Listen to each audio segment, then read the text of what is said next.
Hi, everybody. Welcome to this week's Transformation Talk. I am here with Staci Boden, who's a healing practitioner, energy worker, and author of Turning Dead Ends into Doorways, which is my new favorite resource for anyone going through challenges and just who really wants to deepen their personal practices. So we're going to do a giveaway of Staci's book. And you can leave your name in the comments. And thank you so much for being here, Staci. Thank you for having me. It's a pleasure to be here and a pleasure to get to know you. Yeah, I'm really excited to work. Thank you. I'm so excited to be speaking with you. It's not often these days that I open a book and just feel myself nodding at every other sentence going, oh, yes, yes, that's exactly what I believe. That's what I say. That's what I teach. And I'm so glad that you've written it because now I don't have to. I'm kidding. It's lovely. And you obviously have so many years of experience that you've put into it and journeying. And I'd love to know a little bit more about that. So you talk in the book about your mother's blindness and how that was a huge launching pad for you. Mm-hmm. Yeah, and actually my mom is legally blind, and she's been legally blind, since as long as I can remember. So it's a fact of my life that I've grown up with. So, she's got something that's called retinitis pigmentosa, which means she has tunnel vision, and she's had cataracts as well. But essentially, I was told, or she was told, that she was going to go blind by the time I turned 8. Mm. And so as a child, I was kind of prepared from a very young age to deal with a mom that was going to become blind. And, instead of kind of taking that diagnosis as like a death knell in her life, she became really empowered. And so she started exercising, she started doing a lot of vitamins and supplements, and she just really changed how she was eating. And even whatever, for almost 40 years ago, she went off gluten way before it was popular to do that. And she also did high doses of vitamin A or whatever. And so she did all these things. And actually, to this day, she is not fully blind. She is still considered legally blind. And so, again, that's all great. But really what she did was she really modeled for me how to be empowered on a daily basis, when life isn't necessarily easy or looking, when you have some limitations happening. And so that I just kind of grew up with, this consciousness that about healing, and we also had family members who were dealing with chronic illness like migraines and spine curvatures and stuff like that. So I've just been really aware from a very young age that not everybody has the privilege of health, and it's just kind of been in me. Mm-hmm. And I love the story that you tell right at the beginning of the book about going to England with your father and having these experiences, and one of them involved your mom, and just there was a lot of emotion there, and it was really sounded like a very powerful experience for you. Mm-hmm. Yeah, it was a real awakening moment in my life. So, my parents are divorced, and so I had my experience on my mom's side. And actually, just to say that I actually had a very happy childhood, because I have a great mom, and my mom is also a lesbian, and so I grew up and she's been in a partnership with my second mom for 40 years. So I grew up in a very women-centered, family-oriented, food-loving, laughter, joyous environment. And on my dad's side, my dad is a spiritual man, and I mean he has lots of different aspects to him, but he kind of found his way in his own path of happiness through meditation and spirituality. So when I was about 14, turning 15, he invited me to go on a trip with his spiritual community. And it really, how I wrote it was very much my experience, which was, he was like, do you want to go, pray for peace? And I was like, sure, I'll shop while you guys pray. But, I wanted to go because who doesn't want to have that kind of experience at, 14, 15. And then it turned into a huge awakening in my life, one that I never could have anticipated. His teacher was Hilda Charlton, and I really consider her to be my first spiritual teacher, even though we didn't have a lot of contact. She was just kind of been very present through my dad. And so it was that trip that things just started happening where I didn't know it, but I had this book called The Myths of Avalon on my bookshelf, and I had it for 2 years, but for some reason I felt compelled to bring it and to start to read it on this trip. And we landed in England, and I started looking around, and I saw these stores, that said Avalon, and I was like, well, what's going on here, And it was like, well, this is the place that is the most connected to, the ancient island of Avalon. And so things just started happening on that trip that got my attention. And where I was having an awakening on the inside, and the outside was mirroring that with experiences that made it really hard to dismiss what was happening for me. And so, the culmination of that was when we went to this laying on of hands experience, where you could pray for someone, and I had never really prayed before, but it was just, I think, a moment where really the grief of growing up with my mom, or growing up with this potential for blindness, just kind of came through me, and then it really formed itself into a prayer and a release, and just a big moment in my life. Beautiful. So, on the topic of grief, you have said a couple of things. One is, you've said, and I'm going to read this so I get it right, your book is a love letter for those who find themselves surrounded by challenging unknowns. And I just thought that was so beautiful. Can you talk about that a little bit more? Yeah, thank you. I appreciate that you caught that. It is. My book is really written for two people. It's written for a person who is feeling stuck in their life and feeling like they're living in a dead-end place, and they have a moment of choice where they can choose to enter the unknown of themselves in daily life in order to change and transform. And whatever they're doing is not working, so it's time to do something different and take a leap of faith. And so my book is very much for people in transition, or who need transition, or who are just spiritual seekers. And there's, I work with a lot of people that way. And my book is also for people who are thrust into the unknown, where life just kind of shows up and surprises you. And actually, I'm noticing that that's happening a lot, in the last few weeks especially, where people are losing their jobs, people are getting these sudden diagnoses. There's just a lot happening in the world right now, and things are I'm noticing relationship challenges. So it's also written for people who are feeling overwhelmed and feeling alone, perhaps, and feeling like their normal ways of working, like control, have been shattered, and yet even though control doesn't necessarily work, in my opinion, or the illusion of control can be shattered, that doesn't mean that we can't still find our power and find choice.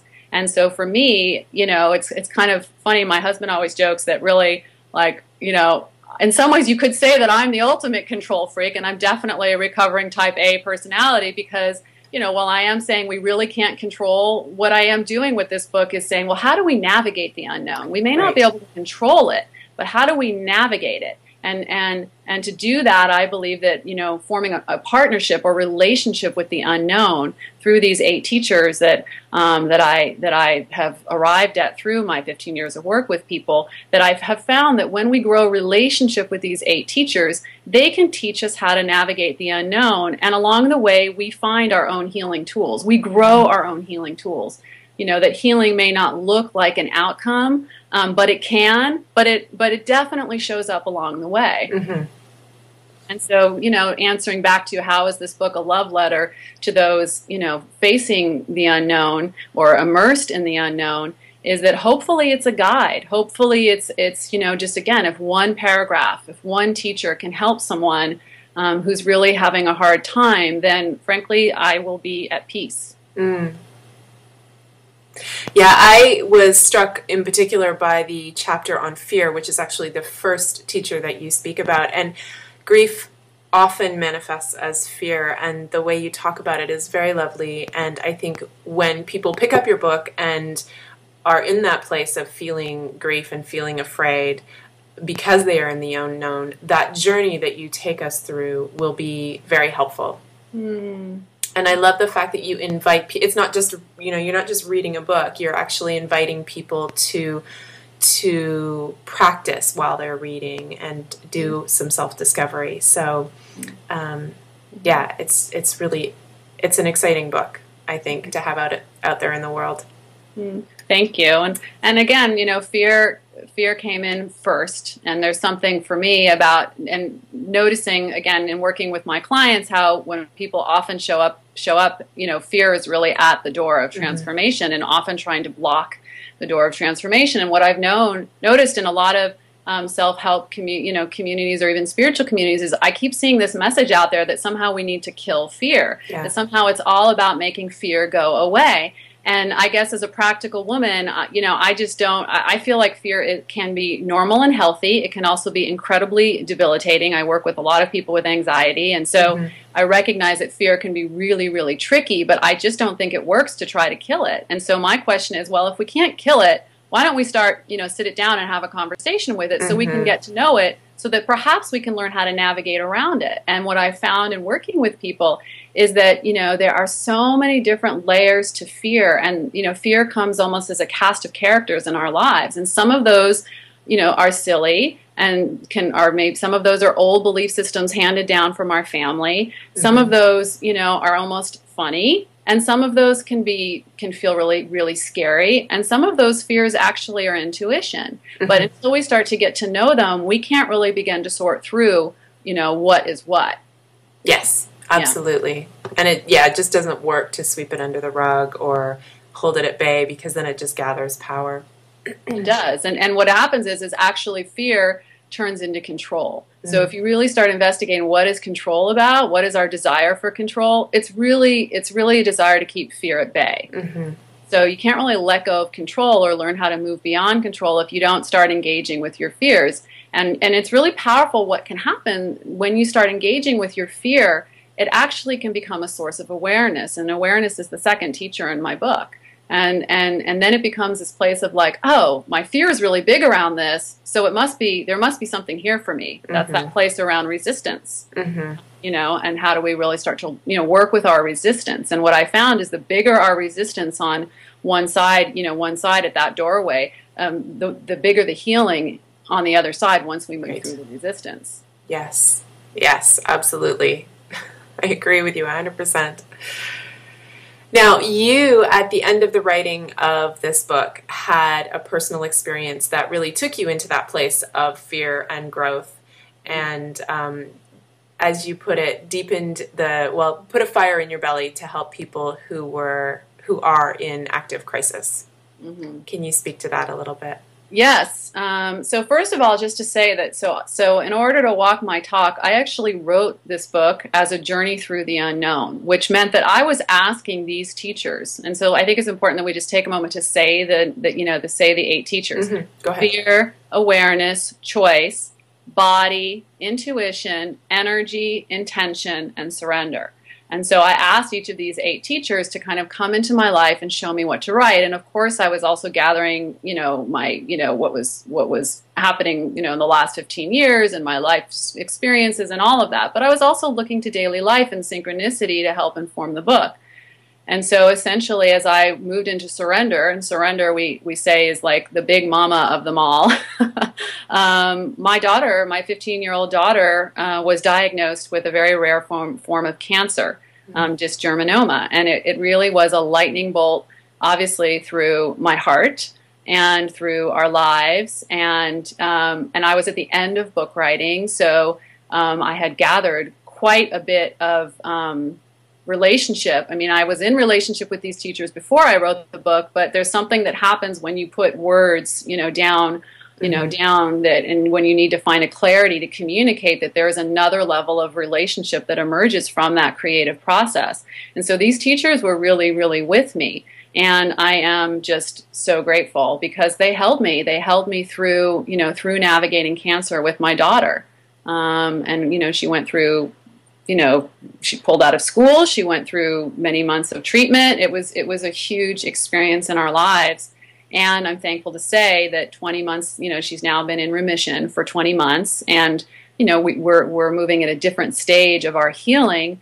But there's, it's certainly, I think I'm very much still sorting through what this experience means for my life, to have a daughter and a family member and a beloved, my child, who has experienced cancer. And again, we had no history. It came out of nowhere. It really came out of nowhere. And within that, it certainly has lit.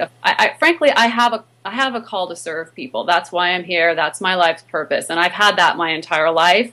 But certainly, having gone through the medical system, having gone through what it's like to be in the hospital, to really hold, I think for me, when you have a child or someone in your life dealing with this level of, health illness, it's more, you're dealing with more than just fear. Frankly, you're dealing with terror. I mean, that was a terrifying experience. And again, thank God I had a relationship with fear so that when the anxiety showed up in my life, which it absolutely did, I had some ways to work with it. And so did frankly, my husband and I both did, because I had been talking about these right the whole time. So immediately we went into like, all right, how do we work with this? Let's not get caught in the fear. We don't want fear to dictate our choices here. So how can we find, awareness through this process? How do we follow the energy? A big part of what this book is about is to teach people how to get behind energy in your life instead of getting in front of it. And what happens when you learn how to follow energy? It's a life-changing experience. And so we needed to follow the energy of this healing. That's what we were doing. I was following the energy of my daughter's healing. And, I'm still very much processing what it means. And I absolutely have a fire in my belly to be of service to people who are feeling lost and alone in the unknown and who are looking for choice. Mm-hmm. Mm-hmm. Yeah, looking to not be victims, I think, is so important. Looking for that sense of empowerment, even when life throws us something that really is painful and frustrating and scary, and we could just curl up in a ball and say, why is this happening to me? But I think there is a growing sense in our world right now that that's not serving us, and that empowering ourselves through those experiences is life-changing. Yeah. I think at some point why doesn't serve us. At some point how is how am I going to work through this? Yeah. Is for me where my attention is in my life. How. Mm-hmm. And within that, sometimes it's in really small ways.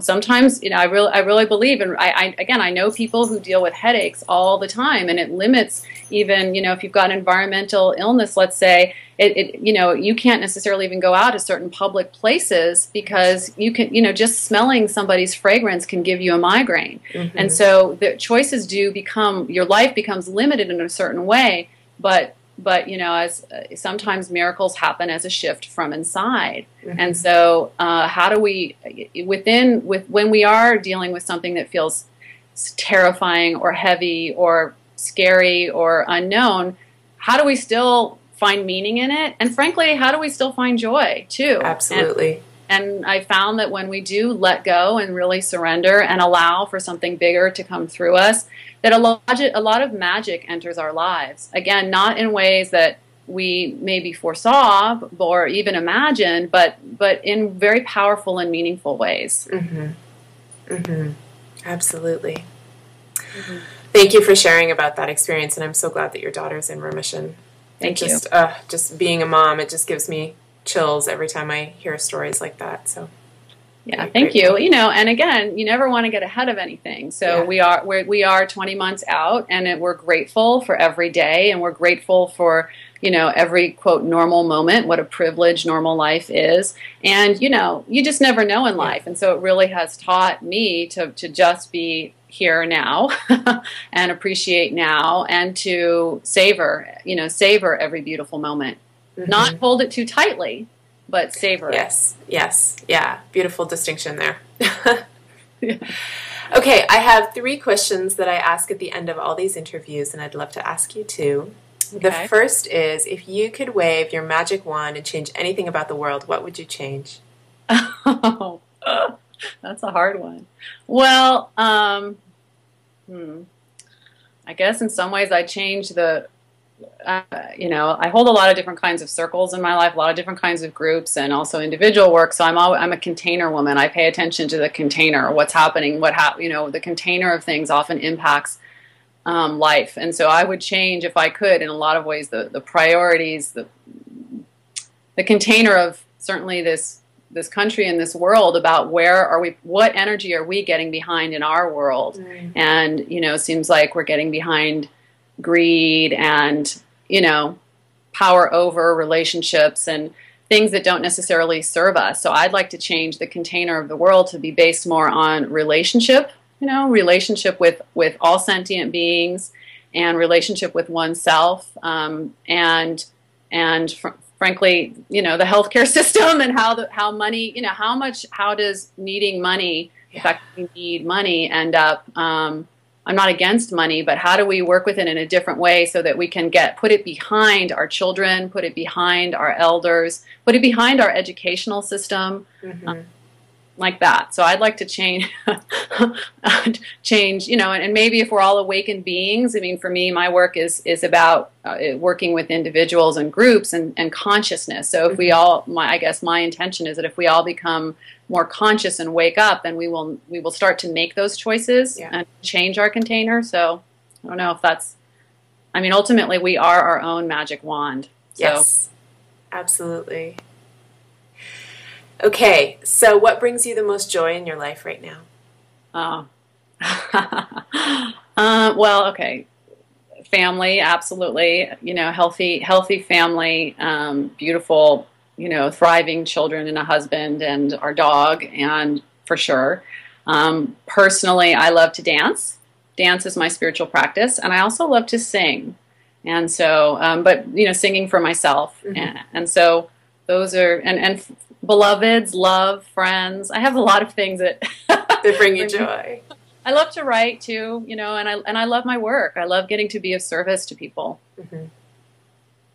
But you know, if I'm personally in a rough place, or if I'm needing to fill myself up, it's really going to be through dancing, you know, dancing, singing, writing, and being with friends and family.